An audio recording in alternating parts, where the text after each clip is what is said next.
All right, welcome to the review portion of the zombie map Madhouse. Before we jump into anything review-wise, so we had made a grading system prior to playing the map, and then afterwards we're like, wait, let's grade everything out of 100. So the first grading thing is only out of, I believe, 60 total possible points, but afterwards, now it's 100 out of 100. So we're going to give the out of 60 score and then out of the 100 score. So we'll go through the out of 60 score first. And we could put a pop up of what we grade everything as. Devin could just do that in the edit. Thank you, Devin. So Madhouse is it's just a Verruct remake. It's a very good remake. It's what someone envisions Verruct to be like. It's got multiple wonder weapons. It's got the better ray gun. It's got the old zombie mechanics. It's got the wall HUD, which is phenomenal in my opinion. And it's got World at War weapons. It's got a mix of, I think, BO1, BO2, a little bit of everything, kind of. Yeah, so we can get to the map design. So it's a Verruct themed map, obviously. The hallways are closed, some are open. I will say, playing the map, you can train better on this version of Verruct because they expanded the hallways a little bit, and you can get stuck on less objects and everything. So yeah, the map is very large. It is easy to get lost in, obviously. Across the map, there are lockers that can be freely opened to get points, perks, and fuses, and the fuses are used later in the game, which is a cool feature. One of the rooms in the stairwell has a fallen chandelier, a clear reference to a Keener to Toten map, which is cool because this map has a bunch of little Easter egg little references to it if you can look hard enough.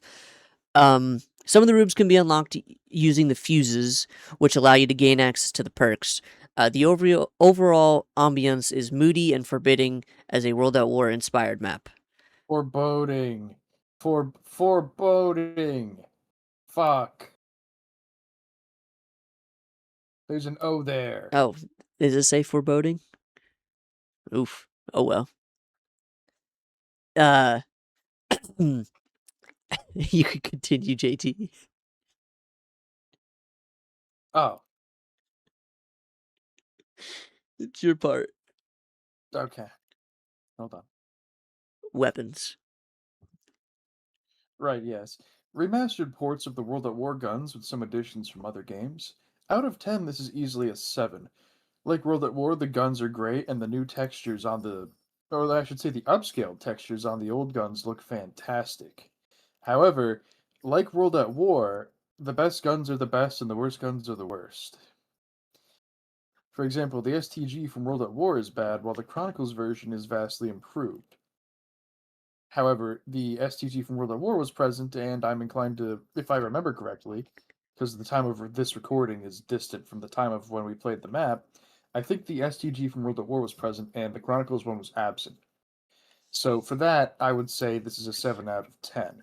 They dolled the weapons up, but all of the same problems we had with World at War 15 years ago are still present in this map because of the weapon choice. You want me to take perks next? Go for it.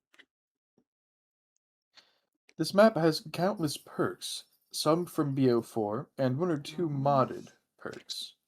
There's a fuse system as well that wait, what the fuck? Hold on. I hate this. I hate this. I fucking hate this. Okay. I'm gonna redo perks. I'm gonna redo perks. Go for it. This map, okay. Perks and perk count. This map has countless perks, some from Black Ops 4 and a few modded elements. There's a fuse system that can be used to manage and interact with the resource economy. They can be used to up your perk slots as well. The map most notably does not feature any form of double tap, despite being a map that obviously pulls heavily from World at War. It does not even feature double tap 1.0. Out of 10 points, this score is a 6. 6 out of 10. And this map, we also are going to put Easter eggs like in the scores. This map unfortunately did not have an Easter egg, so no points are going to be like taken or given to it. But our personal enjoyment, we are going to rate. Uh, out of 10, we're gonna give this map a 9. I mean, it's very fun to just replay, especially with friends and whatnot. Um, it's well decorated. The weapon pool is great, and the map just makes it really feel like I'm playing Verruct again. Um, I guess I can go over some modded touches as well because we are going to grade the modded stuff on this map. So out of 10, it's an easy 9.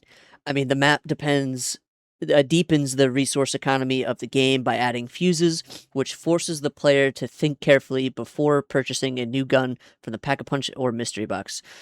The map has drop lockers that you can open, like I had mentioned earlier, which you can um, unlock different parts of the map for. It's pretty cool. Um, yeah, I think that was about it for like the little modded touches to it.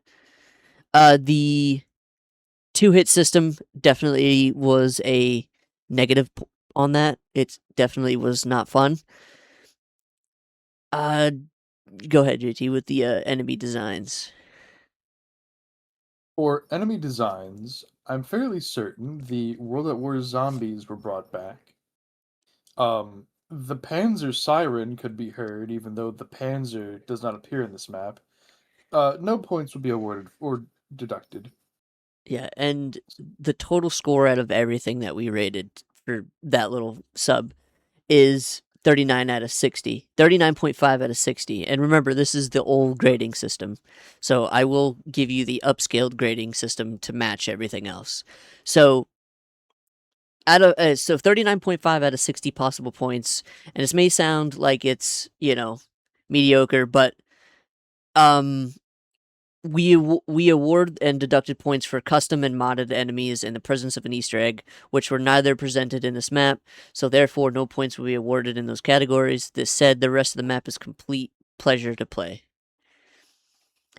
And then we can also give the upscaled version, which is out of 100. So we gave a 16 for the map design, 9 for all the weapons, a 7 for perks, 1 for Easter eggs, 19 for enjoyment, 10 for the modded content, and performance we give a 10, and then the total points out of 100 is a 72 for the upscaled.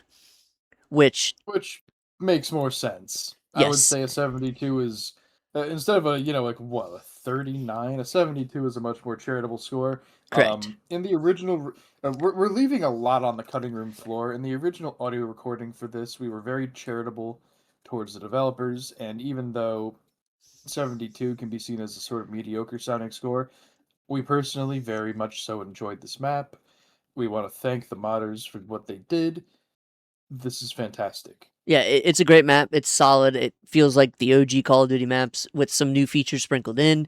It doesn't revenant the wheel and doesn't try to. Doesn't They reinvent Oh, the I can't fucking read. Um, they wanted to give a simple, fun map anyone can pick up and play and succeed. And yeah, that wraps up the review. That's about it.